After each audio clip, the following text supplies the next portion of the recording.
कई साल पहले एक छोटे से गांव में था एक जमींदार अरविंद नाम का। वे बहुत अनुशासित थे।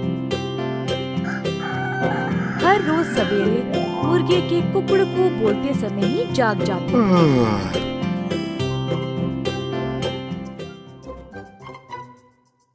फिर अपने नौकरों को जगा के उन्हें काम पे भेजते थे। चंद्रा और सूरी नामक दो मुलाजिम जमींदार के लिए काम पे नए नए आए हुए थे, परंतु वे दोनों काफी आलसी थे और सवेरे उठ के खेत में जाना उनके लिए बहुत कठिन लग रहा था।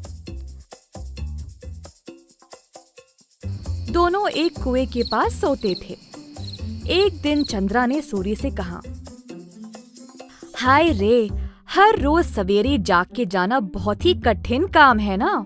सूरी को भी ऐसा ही लगा। हाँ चंद्रा, परंतु हम करे तो क्या करे, मुर्गे के कुकड़कू से ही जमींदार जी जाग जाते हैं।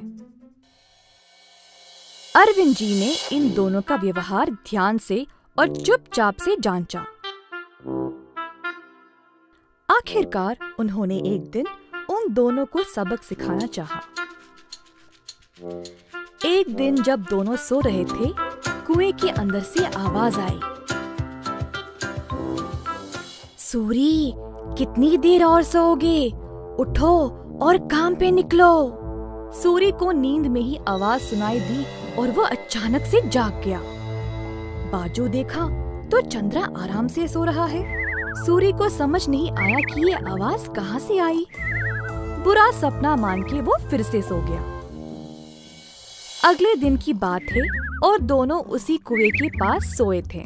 इस बार कुएं वाली आवाज चंद्रा को सुनाई दी। वो भी अचानक से जाग गया। आसपास देखा तो सूरी आराम से सोया था।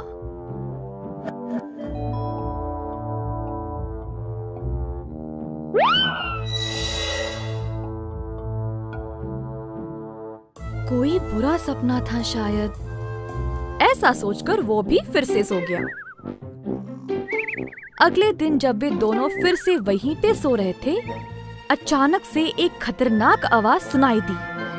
दोनों एक साथ जागे और डर गए, एक दूसरे को देखने लगे। भाई सूरी, आपको भी सुनाई दिया क्या? हाँ चंद्रा, मैं बहुत डर गया और ये कोई बुरा सपना भी नहीं है। ये भयानक आवाज इस कुएं से आ रही। मैं काम पे निकल रहा हूँ, तुम्हें आना तो आओ। रुको रुको, मैं भी आऊंगा।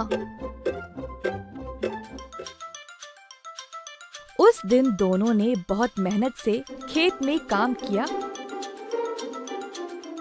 और दोपहर में भोजन के समय जमींदार जी के पास आए।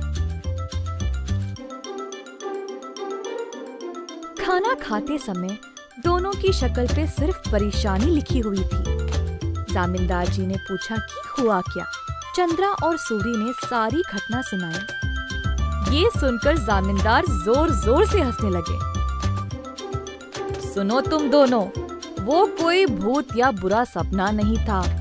मैंने देखा कि तुम दोनों कुछ ज्यादा ही आलसी थे, इसीलिए तुमको सबक छोड़ा और खेत पर पूरी मेहनत से काम किया। अच्छे से अपनी रोजी रोटी कमाई और खुशी से जीवन बिताया। देना चाहा, कुएं के पास वो मैं ही था जो आवाजें निकाल रहा था। अब आई समझ। अब से ये सुस्ती छोड़ो और ठीक से काम करो। उस दिन से सूरी और चंद्रा ने अपनी आलस